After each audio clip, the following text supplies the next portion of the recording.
It was the verdict that stunned the nation. O.J. Simpson not guilty of killing his ex-wife and her friend.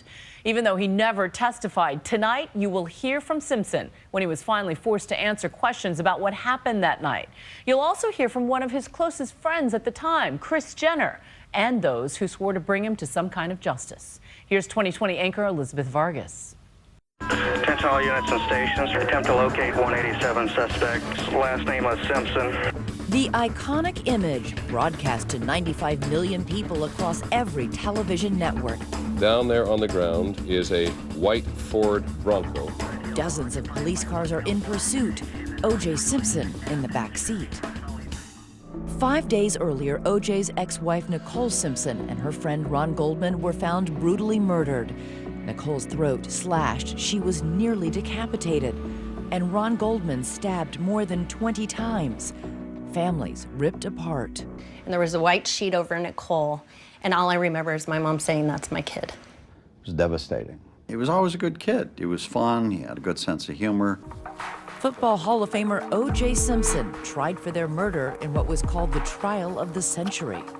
If it doesn't fit, you must acquit.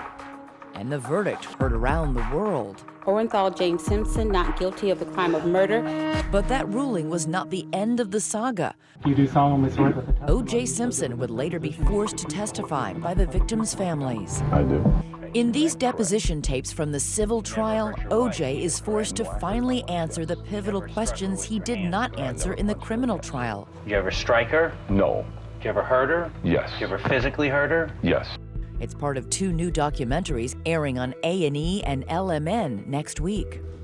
Author and filmmaker Lawrence Schiller had unprecedented access to O.J. through O.J.'s friend Robert Kardashian. And Robert said, "Larry, I got to sit down. I got to play you a tape." Robert shared this audio recording Simpson made at Kardashian's house just hours before the infamous Bronco chase.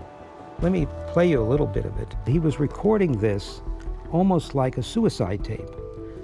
Oh boy, I don't know how I ended up here. Please remember me as a Jew. Please remember me as a good guy. Don't remember me as one of the negative that might end up here. That's what O.J. intended to be his final words. Please remember me as the juice.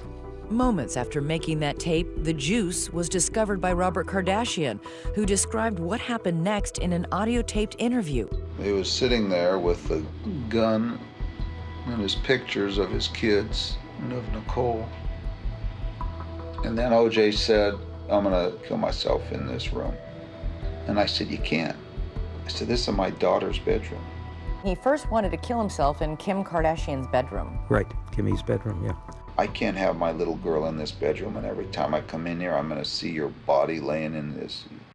O.J.'s desperation culminated in that Bronco chase later that day. In the number 3 lane at approximately 30 miles an hour. His friend, A.C. Cowlings, is behind the wheel. This is A.C. I have O.J. in the car. He's still alive, but he got a gun to his head. A Los Angeles police detective tries to get Simpson to turn himself in. Just throw the gun out the window. Please, you're scaring everybody. I can't take this. Oh, yes, you can. Don't do this. All I did was love Nicole. All I did was love her.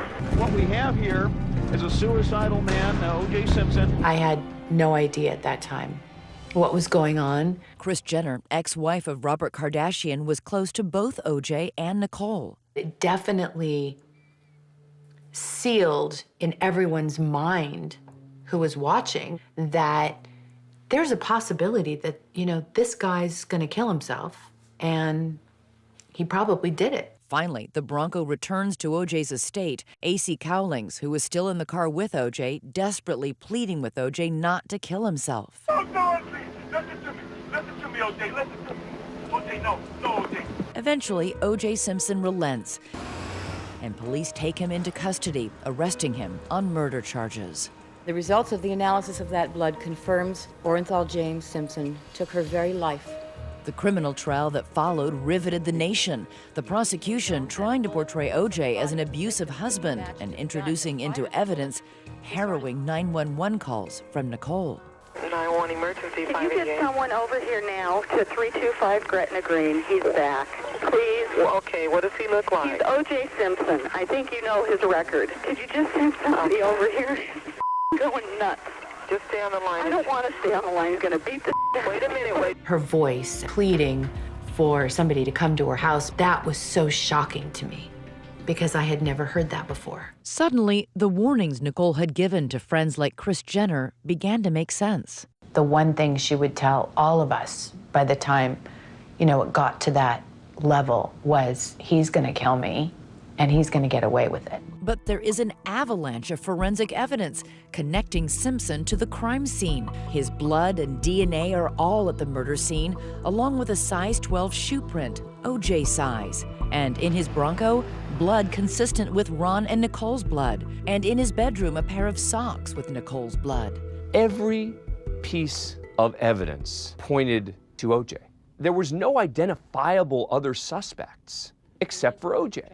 Robert Kardashian, part of Simpson's legal dream team, was next to his friend nearly the entire trial. I asked Robert several times, what are you doing? I think that he wanted to believe in OJ's innocence so badly. The defense shifted the focus to the Los Angeles Police Department. Mark Furman. Their strategy? Accused the police of framing Simpson by mishandling and even planting evidence. But perhaps the defense's biggest win is the prosecution's biggest blunder. They ask him to try on the bloody glove found at the scene of the crime. Nearly everyone knows what happens next. Having a problem placing the glove on his hand. That bloody glove becomes a rhyming rallying cry for the defense. If it doesn't fit, you must acquit. Orenthal James Simpson, not guilty of the crime of murder. Take a look at this video of an impromptu celebration at Simpson's house. A jubilant Simpson rejoicing at his acquittal. Yes! Kris Jenner remembers watching her ex-husband Robert Kardashian's face as the verdict was announced. I think he was shocked. He was definitely stunned. I mean, you could look at his face and see it. After the trial, Robert Kardashian would distance himself from OJ.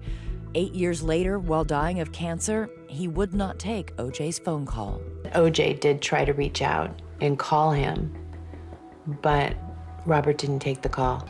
Meanwhile, Fred Goldman, Ron's father, and Kim Goldman, Ron's sister, plot their second chance at justice, a wrongful death lawsuit in civil court. In the criminal case, you can say, I am not going to testify.